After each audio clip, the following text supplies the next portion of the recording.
Hi, everybody. We have a very interesting question from caregivers for this video. What does cancel culture mean to you?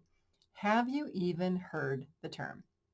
Some caregivers ask if they can cancel caring for aging parents. Well, I guess it's possible to cancel anything or anyone from our lives. For example, canceling could be ending a relationship with friends who have different beliefs from us, all the way to deciding that caring for an aging parent is no longer on the list of things that we want to do as the caregiver.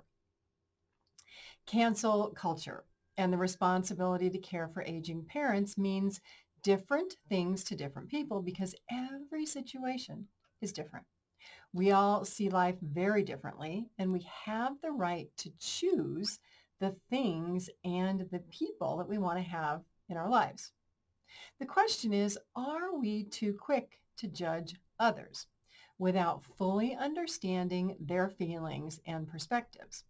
And I say this because many caregivers feel judged by other people who have absolutely no idea what we do on a daily basis, 24 hours a day, 7 days a week, 365 days a year. They have no idea. I'm Pamela D Wilson. I am a caregiving expert who answers questions that caregivers ask, which is why this video and hundreds of others are here on my YouTube channel. So please press the share button, share this video with people that you know who are looking for hope, help, and support, and follow my YouTube channel. And stay with me while we look at both sides of the idea of canceling care for an aging parent. But let's begin by kind of framing this definition of what cancel culture means, just in case you don't know, and how it means different things to different people. So some people think that canceling things out means rewriting history or changing it, because whatever that historical event was, it can be disturbing, right? It can be a racial issue or a religious issue, ethnic, economic, disadvantageous to another group. And so canceling is really just erasing things that happened, good or bad, because they make us feel uncomfortable.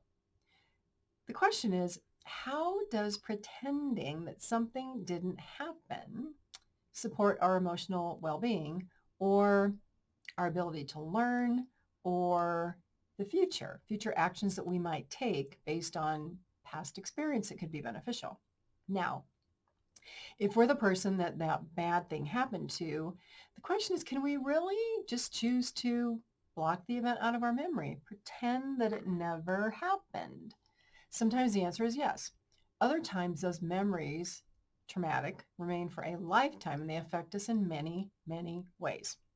Now, on a more basic level, the question is, can we erase the fact that we said something or did something that hurt or upset someone else because maybe we had a difference of opinion or we were in a hurry that day and we said something that we're thinking, oh my God, I shouldn't have said that. And that person refuses to forgive us. Now, we might like to forget that or cancel it out of our life because it would be easier for us. We apologize. They're still angry and resentful.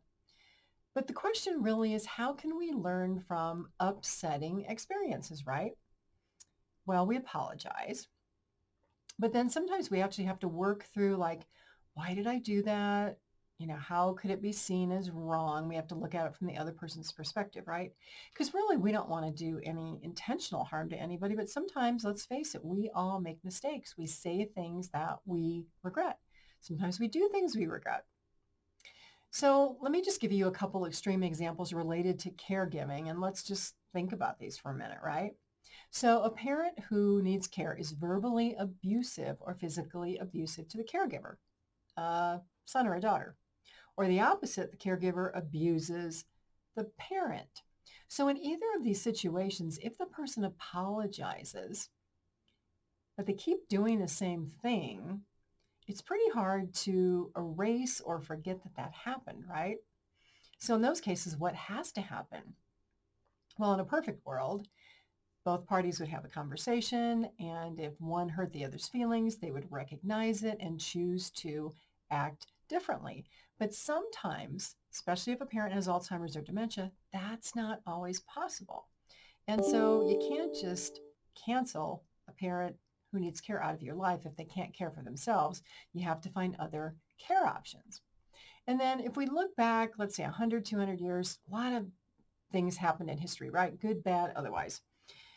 Do we really want to not validate the experiences of those people? So, military men who were in prisoner of war camps, those were horrible, right? But yet that was their lived experience. People who were in Auschwitz. I mean, so many tragedies, right? By saying that we're just going to cancel them because they're inappropriate, that kind of says, well, those people didn't experience those horrible things when they really did. Now, obviously, that's not what we want to focus on, but I think that we have to recognize that bad things happen. And by seeing them as bad or wrong, that gives us the opportunity to act and choose differently. So the question is cancel culture or wanting to stop caring for an elderly parent really about wanting to totally just erase things out of our life or get rid of them? Or is it about a desire to have a better relationship with somebody or to hold people accountable or be able to say, that's not good behavior, or could you do this instead of that? And so really, if that's what cancel culture is about, can we learn to have better emotional responses or communication skills or interaction skills to work through all of these conflicts and disagreements? Because let's face it, life, we all don't agree. Everybody has different opinions, but that's okay. So is it possible to just stop canceling and take action and be proactive? Now, in the news, right, there's a lot of talk about diversity, but how often do we consider to take into account the opinions of other people? That's diverse thinking. It doesn't mean diversity isn't just you're black, you're white, you have a religious belief, you have a political belief, you live in Africa, you live in the United States. That's not only diversity. Diversity is diversity of thought. And so I think we have to think of the bigger picture really of learning tolerance. Instead of being so quick to cancel or write somebody off, it's more the idea of considering that people have different beliefs and we actually might learn something if we asked questions. So while there are so many things we would love to cancel out of our lives, it's also important to realize that we create our lives through our interactions with other people. We control what we have in our minds up here. So is it possible to not get all swept up in cancel culture and the news and all the negativity that's going on out there and control our minds and be positive and happy? My opinion to that, the answer is yes. But it's up to us to choose to make that happen through our actions, through our relationships with other people, through being good people, to taking responsibility for our actions, rather than clicking that cancel button so easily and sending a relationship out of our life that might really be a wonderful, lifelong relationship if we only put a little bit of work into it. I'm Pamela D Wilson. My website's PamelaDWilson.com. On there, a lot of hope, help, and support for caregivers and aging adults. Again, please follow my YouTube channel, press the share button on this video, share it with other people you know who have caregiving questions and would like them answered in a video like this. Have a fabulous day today. I'll see you all again soon in another video.